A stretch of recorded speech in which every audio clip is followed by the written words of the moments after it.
Então, aí a gente já começa com um dos principais conceitos ali, chaves dessa aula, que é de dado e de informação, tá?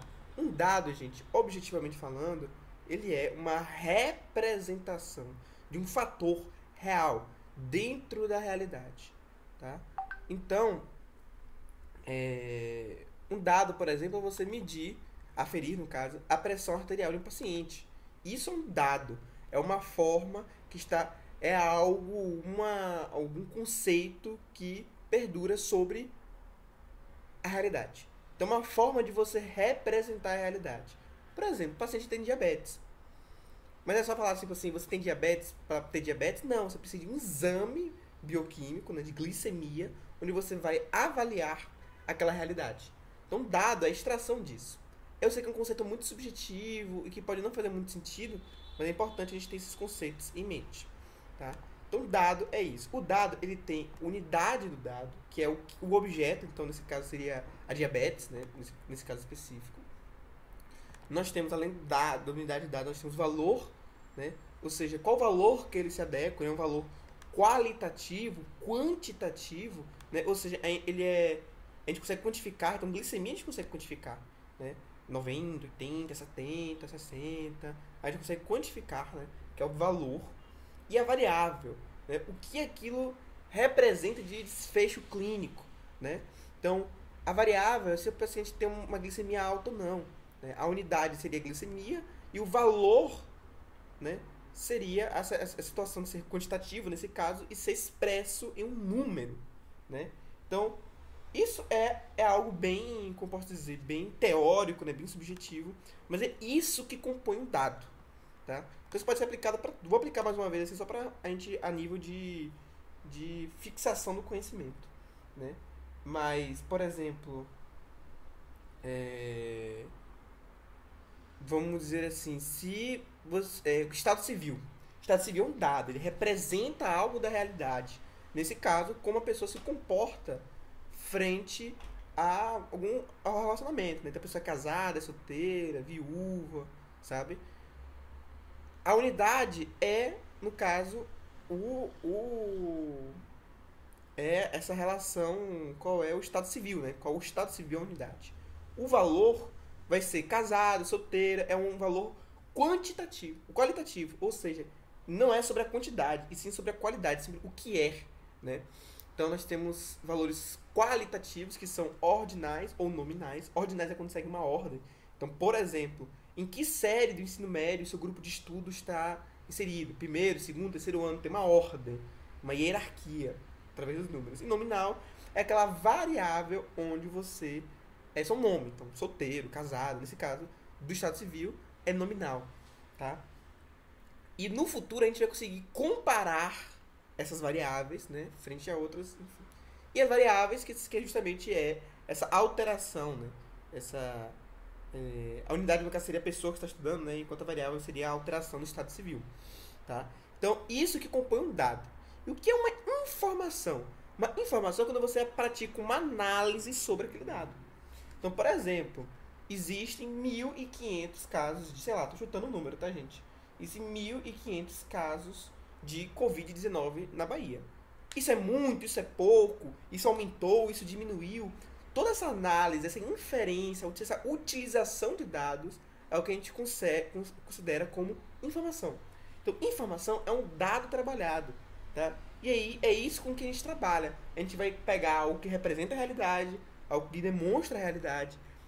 Nós vamos puxar isso pra gente e nós vamos interpretar, colocar sobre esse dado uma série de correlações e inferências que vão nos dar a capacidade interpretativa da realidade. Então não adianta você saber se tem 1.000, 2.000, 500, 30, 40 casos. Se a gente não sabe o contexto analítico que nós estamos falando, tá? Então isso, gente, é de extrema importância para a epidemiologia. E nós temos dados, né, informações geradas através de alguns fatores não, né, de alguns, como posso dizer, de alguns jeitos. Né? Então a gente organiza de algumas formas pré-determinadas. Quais são essas formas pré-determinadas? Essas formas pré-determinadas, elas são, por exemplo, periódicas ou contínuas. O que é uma coleta de dado contínuo? É aquele que é geralmente através de mecanismos governamentais. Você tem uma notificação com todo o passar do tempo que ela foi instalada. Então, por exemplo, casos de HIV, elas têm que ter notificação compulsória. Ou seja, quando você detecta um caso, em qualquer tipo de serviço de saúde que você esteja presente, você tem que notificar para o Ministério da Saúde que aquele caso acontece. A gente vai ver isso lá em vigilância, que é a última aula desse módulo. Mas, por exemplo, outro exemplo que vocês vão ver, a gente vê bastante logo no primeiro módulo. Morte. Quando alguém morre, gente, essa pessoa, independente de quem ela seja, ela precisa ser pelo menos sintetizado a nível de o que é essa pessoa, como ela morreu, onde ela morreu, com que idade ela morreu, né? De onde vem essa pessoa. Então, todos esses dados, eles são gerados para gerar informação sobre a morte daquela pessoa, tá? Isso que a gente chama de do SIM, né? Do Sistema de Informação de Mortes, de mortalidade. Então, o SIM, ele é uma figura governamental, de Estado, na verdade, né? Onde organiza os dados sobre morte. Isso com o SINASC, né? Que é o Sistema de Informação sobre Nascimento. Então, se alguém nasceu, essa informação ela é obrigatoriamente pelo Ministério da Saúde, ela tem que ser informada e categorizada para que assim a gente consiga ter dados sobre natalidade, tá? Que é muito importante, né? Saber mortalidade infantil. A gente vai ver a importância da mortalidade infantil na epidemiologia, por que é tão importante, porque a gente discute tanto mortalidade infantil e não mortalidade adulta, mortalidade de idosos. A gente discute principalmente mortalidade infantil, né? Isso inclusive faz parte do cálculo do IDH, que é o Índice de Desenvolvimento Humano, né? Então percebam que existe, de certa forma, rapidinho, gente, um instante, existe vários sistemas de coleta contínua. Existem também coletas esporádicas. O que são coletas esporádicas? São através de mecanismos não mecanismos, né, mas através de inquéritos ou pesquisas científicas, né? Você vai lá e pergunta de maneira esporádica. Isso pode ser episódica, né, ou não. Ou seja, isso pode a cada 2 anos, a cada 3 anos nós fazemos isso. Tipo, por exemplo, o censo, né? Mas geralmente é amostral, né? Ou não, né? Pode ser tipo, completamente largado à aleatoriedade, um grupo de pesquisa, algo do tipo. Onde você faz um controle, né? Qual a limitação? A limitação é que não passa, geralmente, os inquéritos não passam por diagnóstico, ele não passa por todo acompanhamento real profissional. Ele geralmente é uma pergunta, então tipo assim, você sente tal coisa, você vai a tal serviço de saúde, então às vezes essa informação não é tão real. Não porque a pessoa está mentindo, mas às vezes a pessoa não lembra, né? Então essas questões também que vão além, vamos dizer assim, mexer no WhatsApp Web aqui.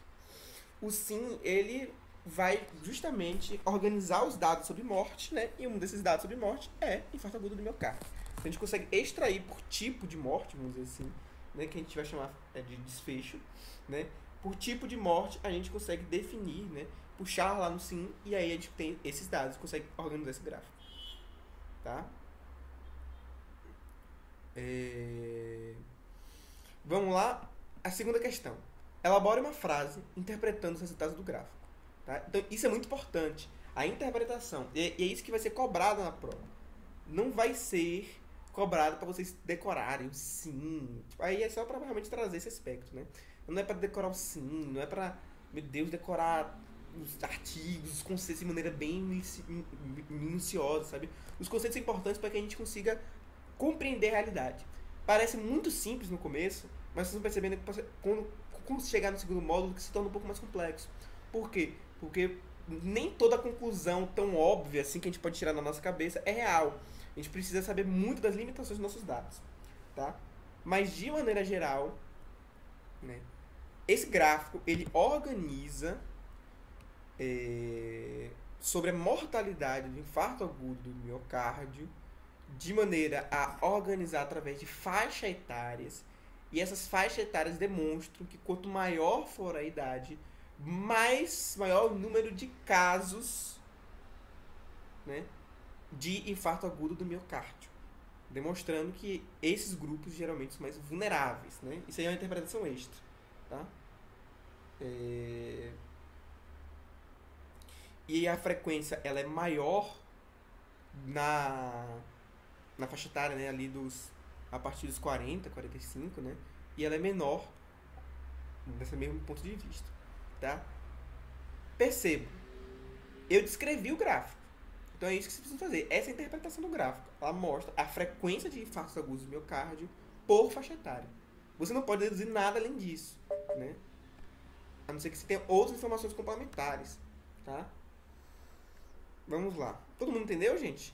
Essa parte inicial aí dos dados?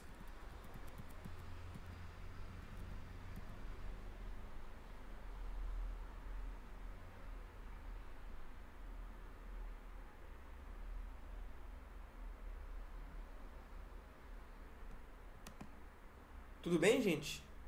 Vamos ver se vocês responderam com likes ou não. Tá, tudo certo. Tudo bem. Questão 2. Verdadeiro ou falso? A lista nacional de doenças... Gente, eu vou desligar a câmera que eu vou pegar o carregador aqui, que meu computador está descarregando. A lista nacional de doenças de notificação compulsória da SINAM, definida pelo Ministério da Saúde, pode sofrer alterações em situações de emergência de saúde pública, surtos de novas doenças, em consequência de acordos sanitários internacionais. Gente, isso é bem óbvio que sim, né? Então você não pode limitar de maneira estática quais são as doenças de notificação compulsória, porque a realidade muda a cada instante. A gente está sempre modificando nossas tecnologias. Nós temos descobertas que podem derrubar por completo doenças que até então eram problemas nossos, sabe? Se não, né? Se não fosse, tipo, um exemplo clássico é a varíola. A varíola matava um bocado de gente, né? Era uma doença com muita mortalidade. Mas no momento que nós conseguimos superá-la, no sentido de criarmos um método de prevenção que é 100% eficaz, ou seja, a pessoa que está vacinada com varíola, né, ela não vai ter varíola, então você consegue modificar a importância dessa doença. Então, varíola, né, nesse caso, ela pode sair da notificação compulsória justamente, quer dizer, hoje em dia ela é porque ela está extinta, né, mas logo quando começou a vacina, ela poderia falar assim, gente, bora relaxar que a gente não precisa, porque não tem grande importância da gente notificar isso de maneira compulsória, gastar tempo, gastar profissional, recurso humano, infraestrutura para notificar isso, tá? Se nossas notificações compulsórias fossem fixas, o que seria da gente no Covid, né? Covid tem notificação compulsória, né? Por quê? Covid, o SARS-CoV, né? O vírus tem o SARS-CoV-1 e o 2, né? O 2 que é responsável pela doença Covid-19, né? A SARS-CoV-1 não é de notificação compulsória porque ela não é tão importante, né? Então, gente, a notificação compulsória, isso acontece muito com infecção fúngica, tá? Eu peguei uma disciplina chamada micologia clínica e a gente estudava muito essas doenças fúngicas. Doenças fúngicas, querendo ou não, tem pouco discussão sobre elas, né? Então, muitas delas entram e saem das notificações compulsórias, sabe? E estar nas notificações compulsórias é uma luta política também, né? Então, você está ali, em todo momento, o Ministério da Saúde está sendo pressionado para que algumas novas doenças deixem, né, ou entrem nas notificações compulsórias, porque gera mais informação. E com mais informação a gente consegue ter, com mais dados, a gente consegue ter informações que são úteis para a gente intervir, por exemplo. Acho que tá tudo certo até agora, né? Calma, tá. Essa questão é um pouquinho maior. Questão 3. A assistência ao parto e nascimento do Brasil não é... gente, todo mundo entendeu? Deixa eu ver. Todo mundo entendeu?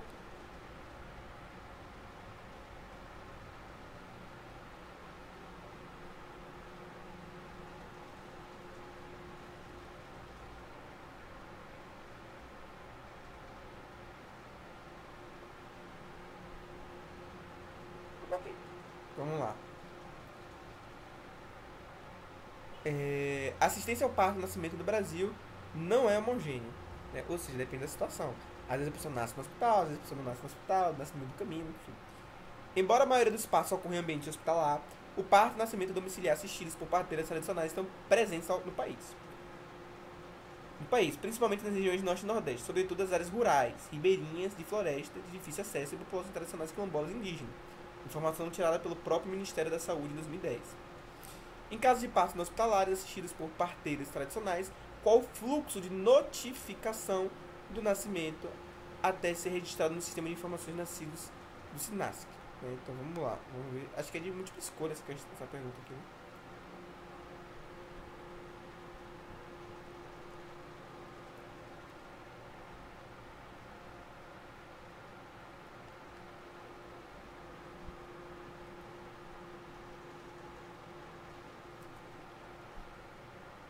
Calma. Ah, tá, entendi. Acho que não tem muito mistério aqui, né? Acho que tá a resposta aqui, né? Parteira tradicional preenche as três vias, né?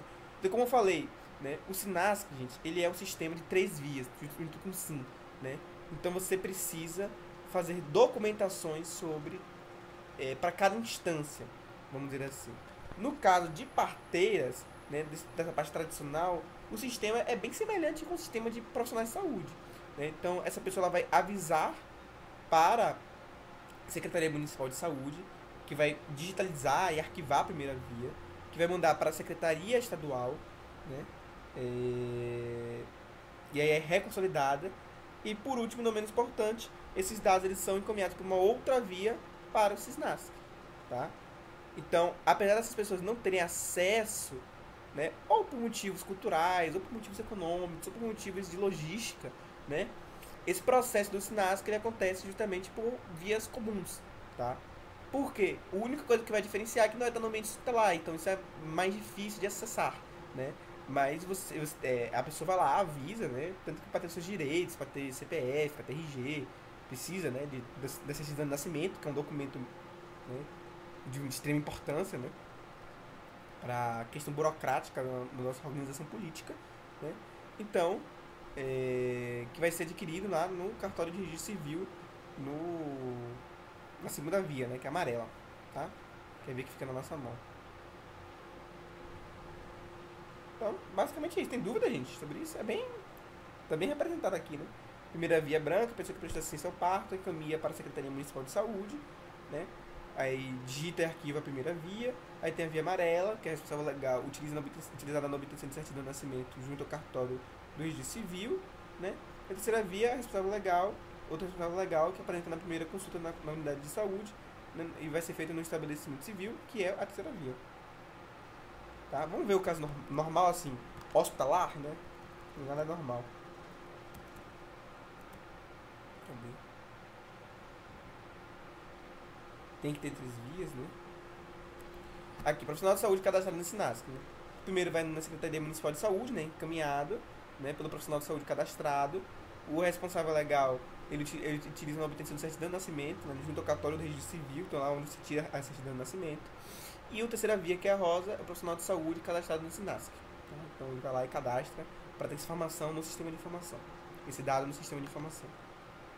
Tudo bem, né? Quais podem ser os principais impactos do mau preenchimento da causa básica de óbito na construção do conhecimento epidemiológico? Então, cara, isso aí é uma realidade encarada por quase todo o serviço de saúde público, principalmente. Não, todo público, porque é obrigação, né? Mas, tipo assim, a falta de preenchimento de requisições, de documentos, de prontuário é um grande problema que nós temos hoje no sistema de informações, tá? O que acontece? Preencher isso demanda tempo, é chato, você precisa fazer geralmente várias vias. Eu não sei se vocês já pegaram prontuário ainda, mas com certeza com o passar do tempo, né, vocês vão ter experiência hospitalar, né? Aí vocês vão ter que pegar o prontuário. Gente, prontuário, né, desculpa falar isso, mas é um documento extremamente repetitivo, longo, extenso, cheio de coisa para marcar. E que você precisa disso porque você pode precisar de todas essas informações depois, futuramente, né? Quando você pega uma requisição de Papa Nicolau, né, de preventivo para câncer de colo de útero, você vê uma cacetada de coisa que não é marcada, tá? Porque é realmente muita informação para você extrair da pessoa, né? Então isso traz diversas problemáticas quando a gente levanta informações acerca dessas condições de saúde. Então nós temos, por exemplo, subnotificação de distorção epidemiológica. Então pode estar morrendo um bocado de gente por uma causa comum, mas a gente não sabe porque não está sendo notificado, né? Por exemplo, a causa de morte não é notificada, então essa informação é perdida, né, no ar, né? Quando você, além da subnotificação, você pode ter uma distorção dos dados. Então, não é aquilo que está acontecendo na realidade, né? A gente falou que o dado ele representa a realidade, né? Daí você não tem isso, porque você basicamente não está correspondendo à realidade, então você está aferindo, analisando coisas que não estão acontecendo, né? Então, isso você perde tempo, você perde recurso, você perde problema, né?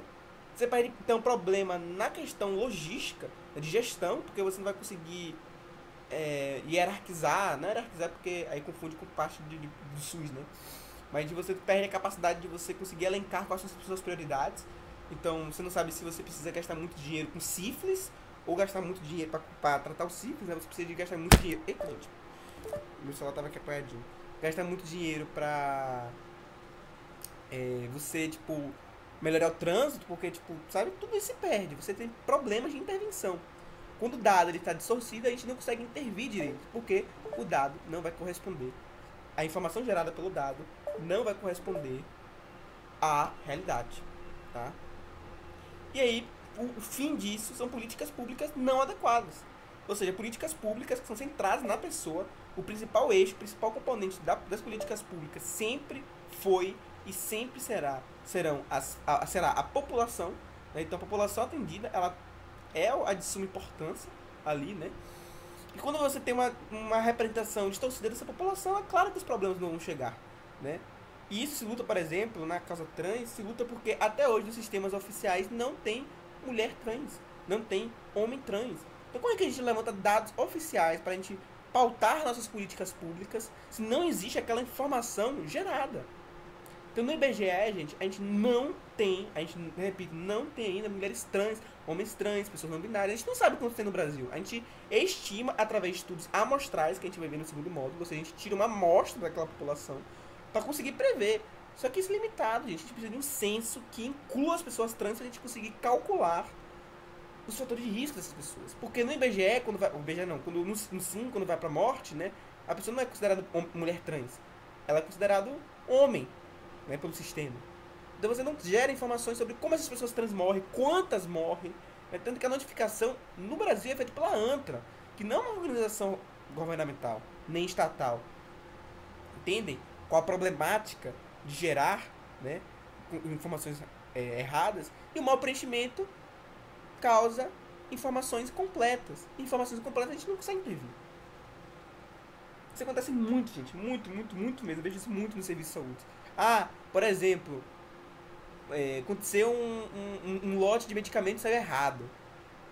Saiu, tipo, insulina sem agulha. Isso aconteceu, eu já vi isso acontecer. Na prática. Né? E aí, preenche de maneira muito mal, a indústria vai receber aquilo e não vai fazer nada. Por quê? Não tem informação. Vai fazer o quê? Sim, beleza. Aconteceu o quê? Qual a notificação? Sabe? Ou, né, vigilância, né? Eu não vou dar exemplo de farmácia não, mas tipo assim, você vai lá preencher o prontuário do paciente, não preenche estado civil, não preenche nada. Aí quando você vai pegar essa informação depois, né, ou vai passar para o SIM ou para outros sistemas, não vai ter aquela informação se perde, tá?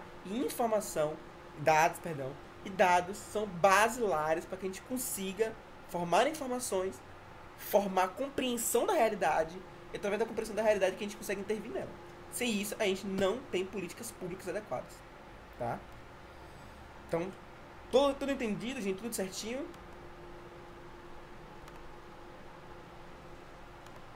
Tem uma outra atividade lá, né? Mas deixa eu ver aqui. Mas essa aula é uma das aulas mais tranquilas mesmo, né?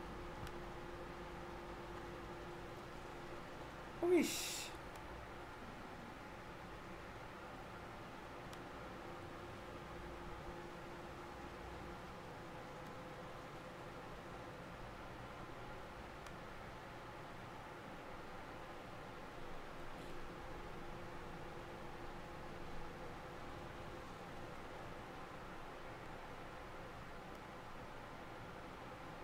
Tudo bem, gente?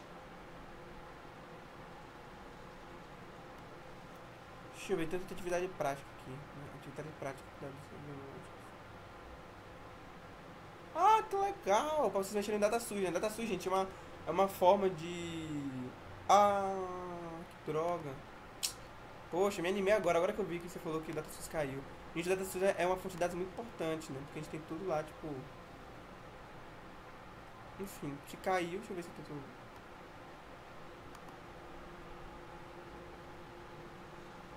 Ah, nós temos o SH também, que é o Sistema de Informação sobre o Hospital, né? Sobre atendimentos hospitalares. Isso é muito importante. Eu tô vendo aqui o... Não tá fora de ar não, gente.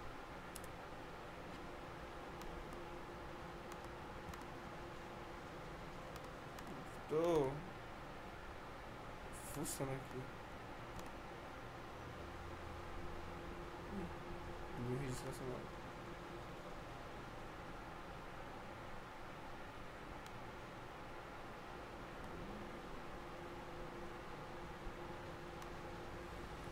Tô vendo aqui Salvador, peraí.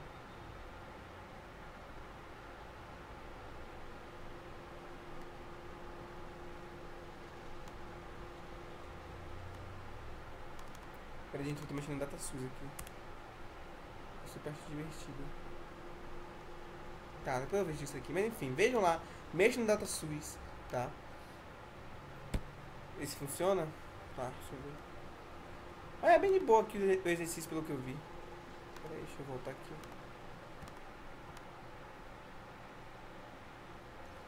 População residente, seguinte roteiro, selecionar demografia, socioeconomia, população residente, censos no mapa Bahia. Na região popular. Ah, legal, gente, é bom fazer isso. Pra treinar, né?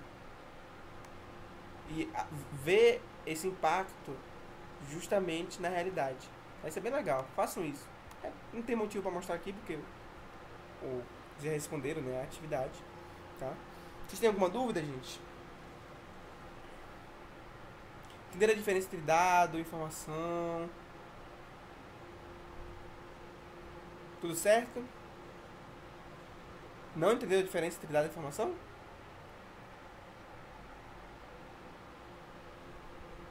Ah, tá. Eu pergunto várias coisas, né?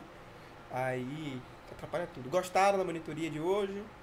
Próximo acho que é índices de mortalidade, né? Ou de morbidade, deixa eu ver.